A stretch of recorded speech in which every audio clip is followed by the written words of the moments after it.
hopefully, me and Stugotz and Mike, with proper social distance, will be back in the studio on Monday with a whole lot of new protocols in place. So Finney's getting everything out here, his last appearance for a while, hopefully on the show. Now, the show this week, for obvious reasons, has taken a turn that perhaps many of you aren't surprised by. But one of the things that's happened is that Stugotz, his weekend observations. Can we get Finney? Can we at least get him? I'm recording. I'm recording this thing. Give us the payoff of seeing Finney.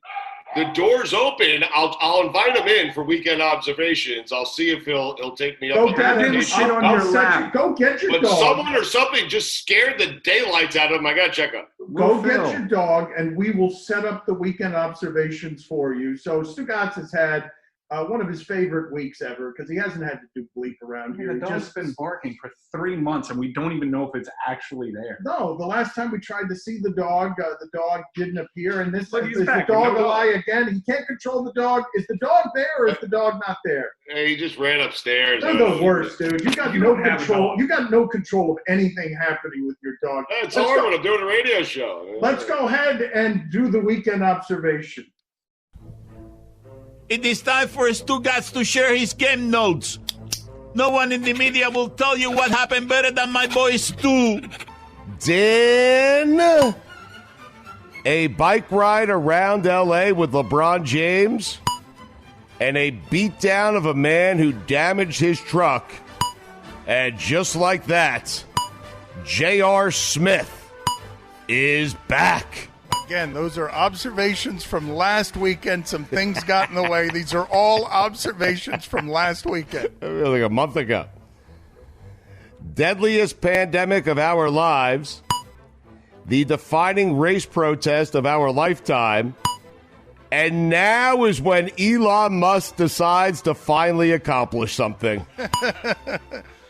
Hey, Musk, how about you hop on a rocket and wherever it lands, do us all a favor. Stay there. Oh, God. Also, congratulations on being the man who got a rocket to work before he got a car to work. You were a real leader when it came to questioning Elon Musk. Saturday night, CBSSports.com. Top headline, Richard Hamilton. Michael Jordan traded a wizard for trash talking to him. Hashtag COVID-19. ProFootballTalk.com. Saturday afternoon, third headline. Jack Del Rio said sky's the limit for Chase Young. You know what I say, Dan? Hashtag COVID-19. You are on it on a Friday. How about that? I mean, the headline before that, Ryan Fitzpatrick says Tua is a great addition. By the way, I miss Del Rio and that beautiful head of hair. Hey, NFL, read a room.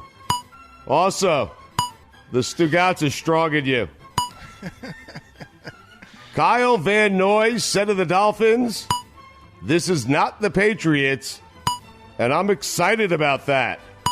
Kyle, you have no idea, and don't be. I mean, what are you talking about?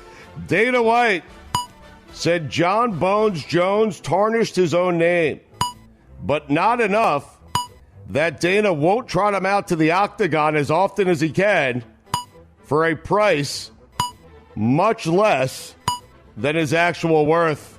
Yeah. Dana, for the record, Dan gave me that observation. I've got your back. Are you guys going to fight or what? I'll tell you that story. Maybe we'll have time for that next week. All right.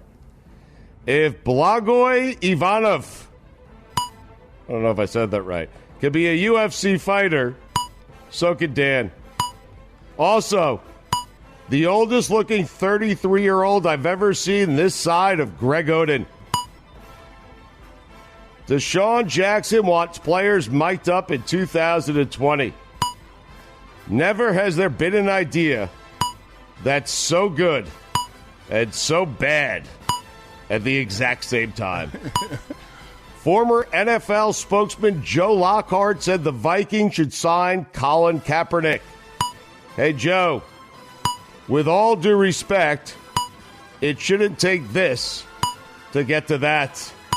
Also, Lockhart, would have been nice to hear you say this when your voice actually mattered.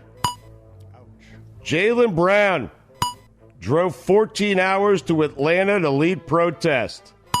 Good job by him. And Dan, you know what that means about Jaylen? I do not know what that He means. not only talks the talk, Dan. Oh, he literally walks the walk. You got Friday, man, I'm telling you. Lionel Messi said football will never be the same after the coronavirus. Lionel, do me a favor. Worry about your own sport. One thing that won't change. What happened? What do you mean? I mean, which football was he talking about? I don't know. There's two? I mean. One thing that won't change is Messi being overrated. I have missed saying someone's overrated. Wow, I didn't realize it till just now. It's exciting. Put it on the poll, Guillermo, at LeBatard Show. Is this the first week ever in sports radio history that Stugotz hasn't said someone's overrated? Is it just me? Or are football players, both college and pro, getting arrested at an alarming rate? 3:30 p.m. Sunday afternoon. ProFootballTalk.com. Chandler Jones graduated from Syracuse. Hashtag COVID-19. COVID-19. Baseball players, wrap your heads around this. If you never come back, most people won't care. Many people won't even know you left. You know what's not fun these days? Turning on your television. I applaud Michael Jordan for his statement, and I know this sounds selfish, but man, I'd like to see Michael out there on the streets, leading, helping, preventing, and inspiring. Meanwhile, I wrote that Jordan observation down on the 12th fairway of my golf course. A tradition unlike any other. J.R. Smith. Left myself 5 yards to the left of the green with my second shot, if you're interested. Chipped it within 3 feet and picked up for par. I'm not touching those pins, man. And then just wrote it in your notes. Michael Jordan needs to do more. Yeah, I was thinking about it in between shots, you know? Terrible I am. Deion Sanders is pushing for Antonio Brown to get back to the NFL. Deion, do me a favor. Push him to the Jets. Prime time. I am watching Mike Golick Jr. and Booger McFarland work out on exercise bikes. Love them both. And it's for a great cause. But I've arrived in sports hell. Speaking of hell, or Bryles. Dan, those on a Friday are the weekend observations. Little late. I'm glad we got to them.